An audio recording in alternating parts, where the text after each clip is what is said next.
merokok kadang-kadang kayak jadi pengemis. Rokoknya ada, apinya nggak ada, kenal kagak, colek-colek, bagi api dong. Ya, nggak punya harga diri bener lu. Ya nggak? Habis makan pedes, sarapan, udah sarapannya di masjid. Habis makan mulut pahit kagak ngerokok. Dia liatin temen mana yang bawa bungkusannya. Temennya juga pinter, sambil ngopi, ya nggak? Diambil sebatang, diremes-remes tuh rokok, dibuang, ya nggak? Dikirain kosong. Pas dia meleng dikit, ambil lagi. Yang lebih parah lagi, kalau di warteg kan di timer tuh 20 menit, terus beli vaksin dulu.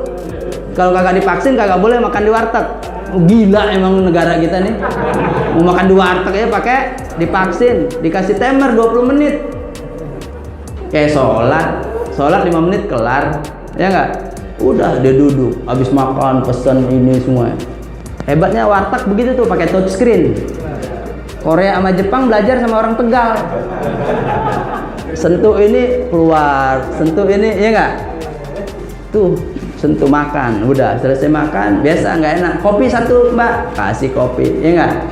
Udah lagi ngopi, tinggal dikit, rokoknya tuh ditaruh di atasnya dia, ya nggak? Udah bentar mbak ya, dia pergi. Kata si mbaknya, oh iya rokoknya masih ada nggak? Dia kagak tahu rokoknya udah diambilin semua, dikantongin. Dia pergi kagak bayar. Nih anak muda zaman sekarang musim pandemi itu udah begitu.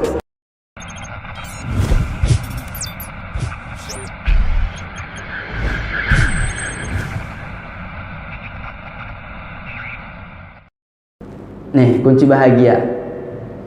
Jangan mikir kita hidup 1000 tahun lagi. Hah? Jangan kita beranggap kita bakal hidup selamanya. Enggak. Kalau di lapangan, kalau lagi kerja, lagi di kantor, lagi di pasar, anggap hidup lu tuh 1000 tahun, nggak apa-apa. Tapi kalau lagi sendiri, lu pikirin besok lu mati. Mengingat kematian menjadikan hidup lebih produktif. Ingat mati. Kalau kita senantiasa mengingat kematian, maka kita akan semangat nyari duitnya, semangat kerjanya, semangat ibadahnya. Kita mau marah sama bini nih, ya, misalnya bini kita atau anak kita bikin salah gitu. Kalau kemarin-kemarin kan kita anak salah, mulut belum keluar suaranya, tangan udah nyampe di kepala tuh. Iya nggak? Padahal kalau orang-orang Banten tuh gimana? Aing kadek sia gitu, aing kadek sia. Baru ngomong aing kadek, kepala orang udah pisah sama kaki. Iya nggak? Aing kadek tuh hebatnya orang Banten tuh. Aing kadek sia, belum dikadek, kepala sama kaki pisah. Iya kalau kaki sama kepala jadi satu, goblok namanya. Ini udah tahu musim pandemi begini nih, kalau orang yang masih ngerokok nih, musim pandemi begini, orang kalau masih ngerokok haram hukumnya jadi imam, nggak boleh. Mau dia hafiz Quran, mau dia ulama, mau dia sepuh, mau dia hebat, kalau dia masih ngerokok nggak boleh jadi imam. Iya lu coba aja lagi kelepus rokok. Iya lagi ngerokok jadi imam boleh. Dikemplang makmum masih Allahu Akbar dengan rokok, haram, kagak boleh. Matiin dulu rokoknya baru ngimamin, ya enggak? Betul enggak? Iya. Nih kayak sekarang nih, kalau ini sound sistemnya bagus, ya enggak? Suaranya bagus, tapi ada tuh baru dibuka ngek ngek. Makanya kalau azan diprotes sekarang, azan kagak boleh keras-keras. Nggak boleh keras-keras azan. Iya masa azan keras-keras? Nggak boleh. Azan Allahu Akbar, Allahu Akbar. Nih, anak muda bastotan fil ilmi wal jism. Anak muda itu harus kuat secara dalil, kuat secara argumentasi, kuat secara keilmuan, kuat juga secara fisik. Kalau yang sepuh-sepuh kan fisiknya udah lemah, ya enggak? Udah di rumah aja deh. Tapi babe jangan pelit-pelit. Kasih anak muda. Ya. Ini kan kadang orang-orang zaman dulu enggak.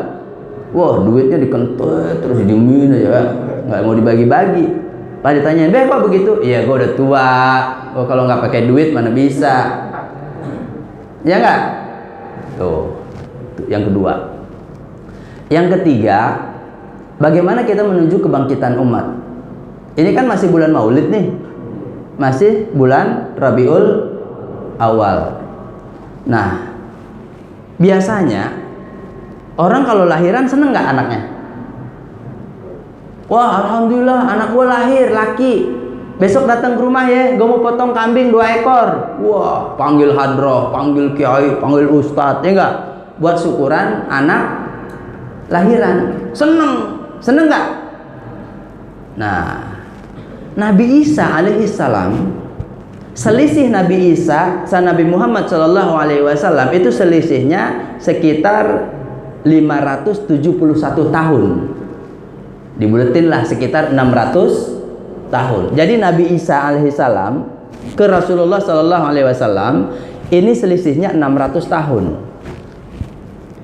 600 tahun sebelum Rasulullah lahir, Nabi Isa alaihissalam sudah ngomong tuh, sudah bergembira, udah senang. A'udzubillahi minasyaitonirrajim. Aizu qala Isa bin Maryam, "Ya bani Israil, inni Rasulullah ilaikum musaddiqan lima baina yadayya minat Taurat wa mubassiran bi rasulin ya'ti min ba'di ismuhu Ahmad." Falamma ja'ahum bil bayyinat qalu hadza sihrun mubin. Ketika itu berkata Isa anak Maryam. Wa idz qala Isa bin Maryam. Ini kalau ngomong-ngomong begini kayak ngomongin Injil ya. Kayak pendeta. Ya kalau ngomong begini mah wajar. Gua kan Islam. Yang gua sampein bidala ilal kitabi was sunnah. Kitab sucinya umat Islam. Di dalam masjid, tempat ibadahnya umat Islam. Yang dengerin orang Islam semua. Jamaahnya orang Islam. Jadi tidak ada pelanggaran hukum positif. Gua mau ngomong apa aja bener. Kalau orang luar dengar, wah terserah. YouTube juga nih, uyup internal. Tapi kalau diupload orang dengar, ya urusan dia, bukan urusan gua. Iya nggak? Wa idz qala Isa bin Maryam, dan ketika itu berkata Isa anak Maryam, "Ini Rasulullah ilaikum, aku adalah utusan Allah buat kalian. Musaddiqan lima baina yadayya minat Taurat, aku akan memberikan penjelasan kepada kalian dengan di tangan kananku ada Taurat. Wa mubassiran bi rasulin, dan memberikan kabar gembira akan datang seorang raja yang termasyhur mim ba'di setelahku, ismuhu Ahmad, namanya Ahmad." Ahmad itu sifatnya, Muhammad itu orangnya. Paham? Muhammad itu orangnya, fisiknya. Ahmad itu sifatnya. 600 tahun sebelum fisiknya itu hadir, maka sifatnya sudah disebutkan oleh Nabi Isa alaihi salam. Nah, contoh kita dah nih anak muda. Alhamdulillah Pak Ustadz, alhamdulillah Pak Kiai, alhamdulillah guru. Saya punya anak laki-laki, ganteng, keren. Saya namain Ahmad. Saya mau potong kambing 2 ekor. Terus, anak lu mana? Ntar, kalau udah kawin. Menghayal gak tuh anak muda? Iya, orang kuliah kagak kelar. Iya gak? Kerja berhenti, nganggur mulu, rokok minta. Iya, udah ngerokok kagak bisa beli, ngabisin kerjaannya, ngabisin rokok temen maksudnya. Makanya kalau udah kagak kerja, udah berhenti ngerokok, pegang siwak aja gitu. Orang ngerokok kadang-kadang kayak jadi pengemis. Rokoknya ada, apinya nggak ada, kenal kagak, colek-colek, bagi api dong. Ya, nggak punya harga diri bener lu. Ya nggak? Habis makan pedes, sarapan, udah sarapannya di masjid. Habis makan mulut pahit kagak ngerokok. Dia liatin temen mana yang bawa bungkusannya. Temennya juga pinter, sambil ngopi, ya nggak? Diambil sebatang, diremes-remes tuh rokok, dibuang, ya nggak? Dikirain kosong. Pas dia meleng dikit, ambil lagi. Yang lebih parah lagi, di warteg kan di timer tuh 20 menit, terus beli vaksin dulu. Kalau kagak divaksin kagak boleh makan di warteg. Gila emang negara kita nih. Mau makan di warteg ya pakai divaksin, dikasih timer 20 menit. Kayak sholat 5 menit kelar, ya nggak? Udah dia duduk, habis makan pesen ini semua. Hebatnya warteg begitu tuh, pakai touchscreen. Korea sama Jepang belajar sama orang Tegal. Sentuh ini keluar, sentuh ini, ya nggak? Tuh, sentuh makan, udah selesai makan, biasa nggak enak. Kopi satu mbak, kasih kopi, ya nggak? Udah lagi ngopi, tinggal dikit, rokoknya tuh ditaruh di atasnya dia, ya nggak? Udah bentar mbak ya, dia pergi. Kata si mbaknya, oh iya rokoknya masih ada nggak? Dia kagak tahu rokoknya udah diambilin semua, dikantongin. Dia pergi kagak bayar. Nih anak muda zaman sekarang musim pandemi tuh udah begitu. Di sono bukan di sini. Ada nggak yang begitu? Tuh, makanya hikmat maulid dulu nih Umar bin Khattab itu tukang mabok, tukang begal, tukang semua deh dia. Ditakutin orang, jawara lah gitu ya. Kalau di pasar sini mungkin ada jawara gitu, ya. Mau apa aja ngambil kagak ada yang negor. Mau apa aja dia suka kagak ada yang negor. Sampai anak perempuannya dikubur hidup-hidup. Itu saking jahilnya, saking jahiliyahnya, saking bodohnya. Padahal pada waktu itu ada 2 kerajaan besar, ada 2 peradaban besar, ada Persia, kemudian ada Romawi. Ada Persia yang sudah maju, ada Persia yang ahli teknologi, ada Persia yang sudah beradab, peradabannya luar biasa. Ada Romawi yang sudah hebat, wah, semua ada, ilmu cukup segala macam. Ada Persia dan Romawi. Tapi Rasulullah kenapa tidak dilahirkan di Persia? Kenapa Rasulullah Sallallahu Alaihi Wasallam tidak dilahirkan di Romawi? Tidak dilahirkan di Rom, di Roma. Tapi di antara Persia dan Roma itulah ada Hijaz. Hijaz itu sekarang Mekah Madinah. Dilahirkan di Hijaz, yang dimana orangnya goblok. Iya. Boleh nggak ngomong orang Arab goblok gitu? Dulu, bukan sekarang. Kalau sekarang mau pinter-pinter, ya nggak? Orang Arab lebih pinter dari orang Melayu, paling pinter. Nih ada orang Arab nih, nikah sama orang Jawa Tengah situ, Indramayu. Indramayu kan ada bahasa Jawa, ada bahasa Sunda tuh, ya nggak, ada yang ngapak gitu. Nah karena dia biasa di Empang, udah Arab nih kebelet. Dia mau kemana nih boker, bingung dia. Udah nggak ada, udah boker aja di itu apa namanya, di Empang. Nah mertuanya bangun, wah ini siapa nih? Wah ini boker aja di sini, ya nggak? Lalu tanya, ini siapa nih? Ini siapa meninggalkan jejak di sini? Arab itu dia tahu langsung. Oh itu mah tai urang bah, katanya gitu. Langsung kata mertuanya, tai urang segede lengan katanya. Tai urang mah kecil-kecil ya nggak? Ngerti nggak sih maksudnya nih? Ini orang Jawa aja yang ngerti, ya orang Betawi nggak ngerti begini nih. Ini siapa yang buang hajat di sini katanya? Kata jamaah tadi apa? Tai urang katanya. Mertuanya emosi. Masa tai urang segede-gede lengan katanya? Tai urang malah letik, ya nggak? Nggak, ini buat ngecun otak. Mantik itu perlu. Makanya orang filsafat itu perlu. Orang mantik itu perlu. Jadi kalau di rumah itu kagak pernah bohong. Wah, lu kerjaan lu bohong mulu katanya. Enggak. Misalnya kita duduk sini, kemudian ada si fulan kejar satu temennya, dia lewat nih di depan kita. Udah, karena kita kagak mau ngomong, males, udah berdiri aja dulu. Kita kan nggak mau ikut campur urusan orang ribut, ya nggak? Laki bini ribut, udah biarin aja. Abang ade ribut, biarin aja. Partai beda ribut, biarin aja. Beda mazhab ribut, beda aja. Wah, pokoknya ribut terus, biarin aja. Nah kita nggak mau pusing, ya nggak? Orang yang tidak bahagia karena mau tahu urusan orang. Nah sekarang kita biar kagak pusing, udah jangan ikut urusan orang. Nah udah lewat, berdiri, ditanyain, Ustadz, lihat si Anu nggak tadi lewat sini? Kita jawab aja, semenjak saya berdiri di sini nggak lihat siapa-siapa tuh lewat gitu. Bohong nggak kita? Hah? Tadi kan kita lihat waktu duduk. Waktu duduk iya gue lihat dia lari. Bini tetangga kita tuh lari di sini bawa anaknya, bawa buntelan, berantem rupanya ke sono, balik ke mertuanya. Kita ngelihat. Tapi karena kita kagak mau jadi saksi, berdiri aja. Enggak, saya selama berdiri di sini nggak ngelihat apa-apa. Iya. Bohong nggak? Malaikat bingung tuh mau nyatet. Mau dicatat. Ya, tapi dia bener. Selama berdiri.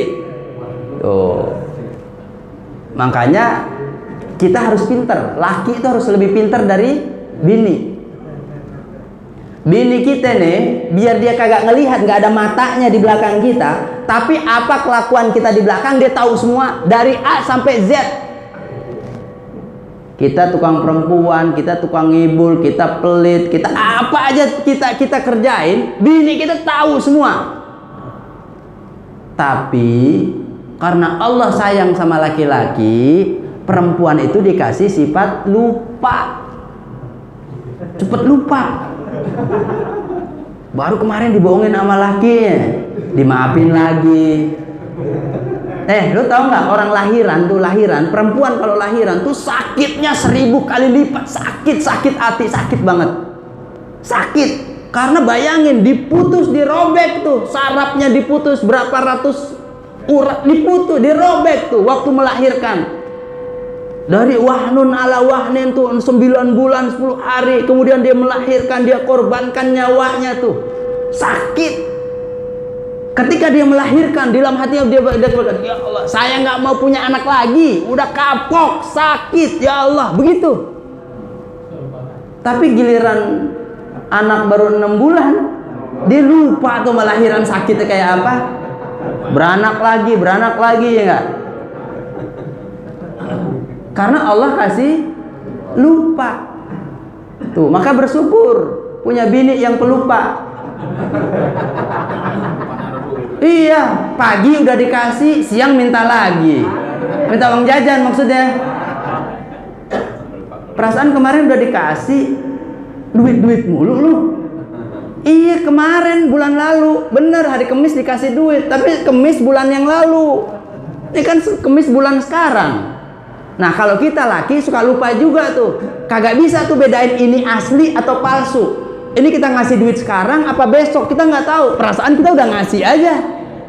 Tuh, makanya disebutkan manusia itu tempat salah dan mahallul khata' wan nisyan, tempat salah dan lupa.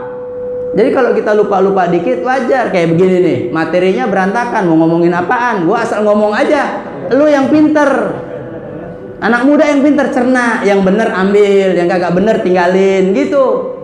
Jangan yang makar-makar lu ingat, lu potong tuh YouTube, lu laporin gua, nyangkut terus. Ya enggak? Baik, yang terakhir. Boleh terakhir deh.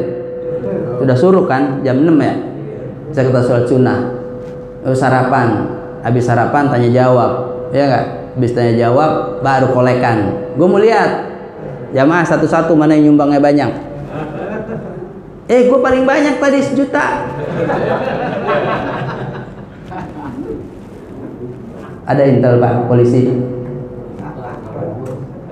Kenapa rusak?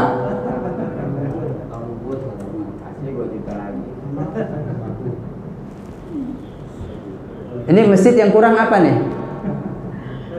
Enggak, kalau ada yang kurang gue sumbang. Apa? Quran mau sumbangin Quran? Mau saya kasih Quran? Ada yang baca nggak? Bu, ibu kurang apa bu? Saya mau nyumbang nih bu. Nyumbang doa.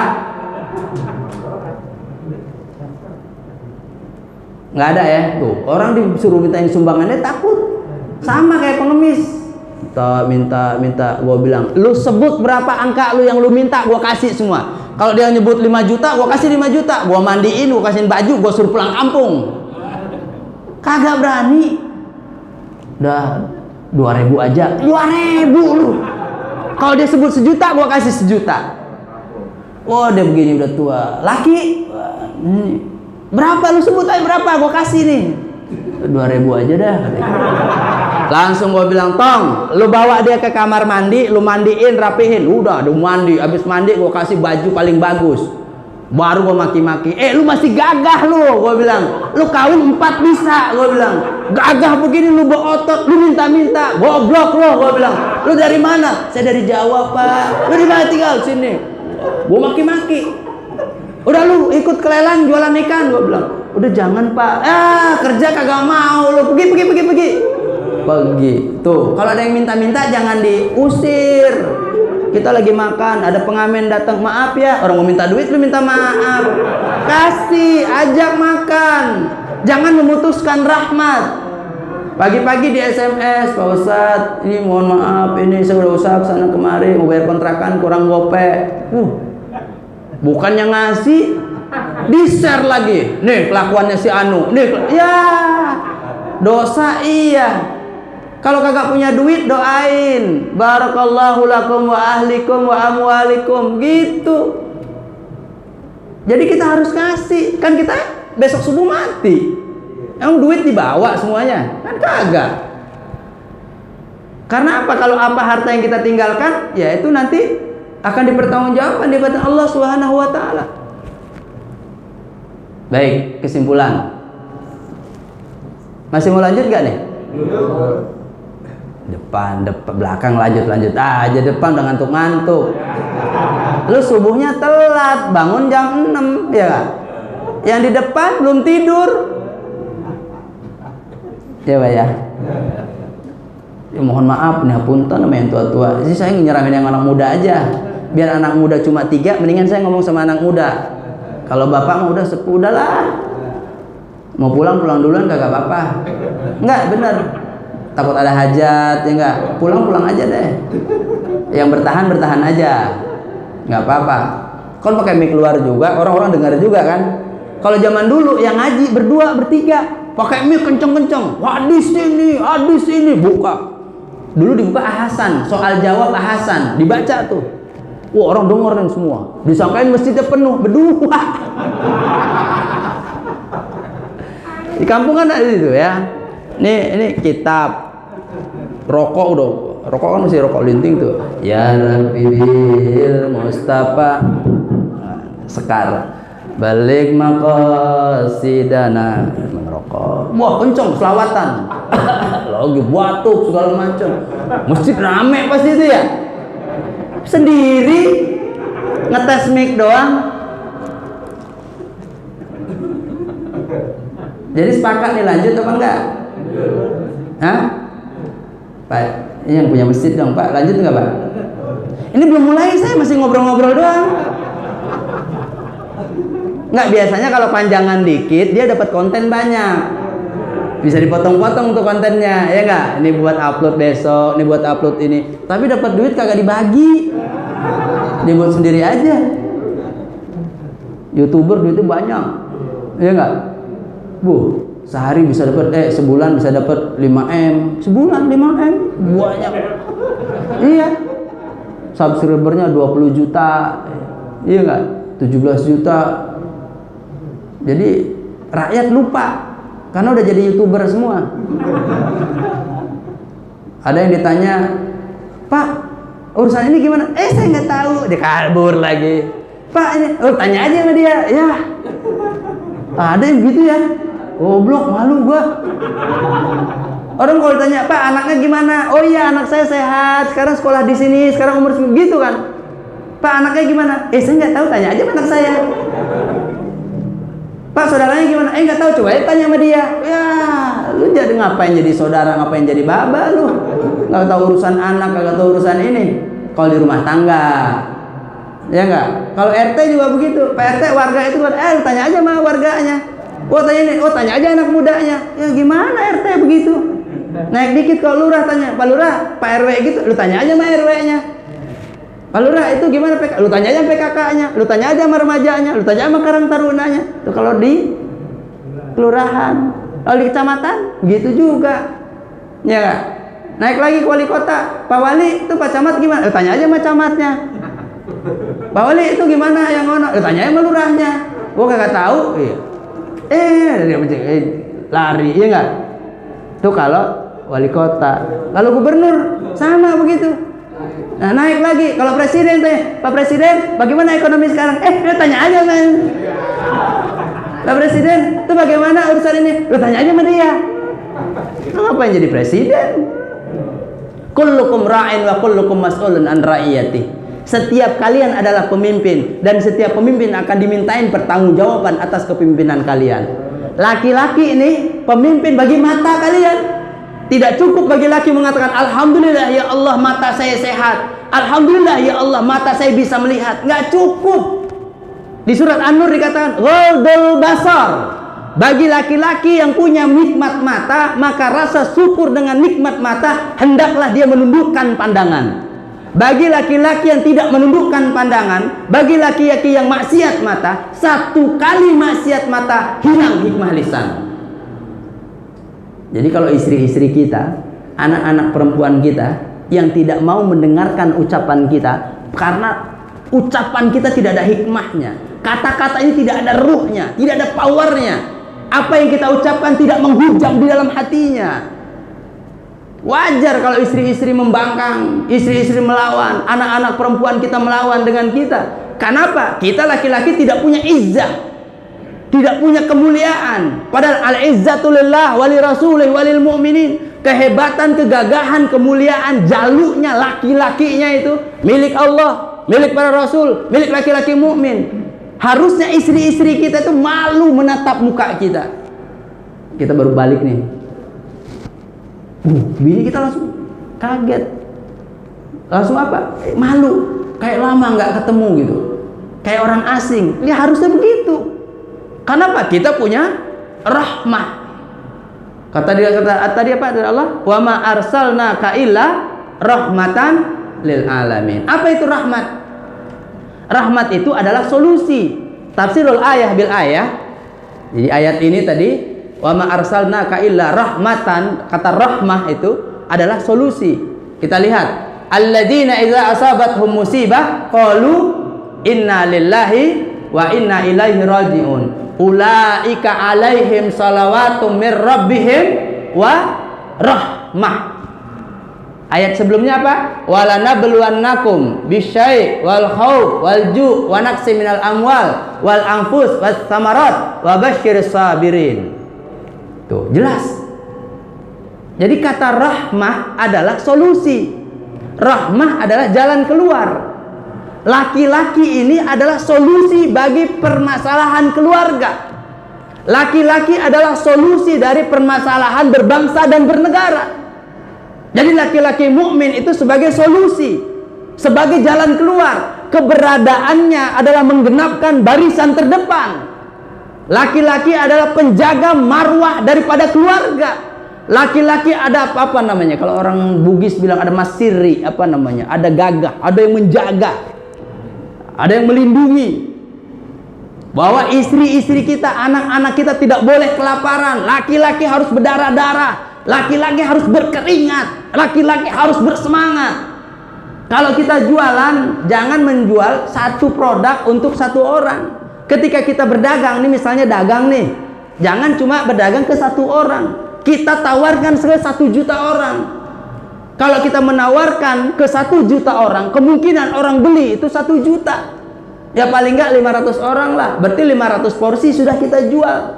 Tapi kalau kita dagang cuma menjual ke 1 orang, kemudian teknik dagangnya tidak punya, cara dagangnya tidak bagus, packagingnya tidak bagus, ya nggak laku-laku dagangnya. Terus kita ngumpul sama temen yang sama. Wah sekarang kontrakan naik ya. Wah sekarang duit susah ya. Wah sekarang sepi ya pasar. Wah sekarang ini. Terus kata temennya, iya sama. Sama nganggurnya lu. Tinggalin temen-temen yang begitu.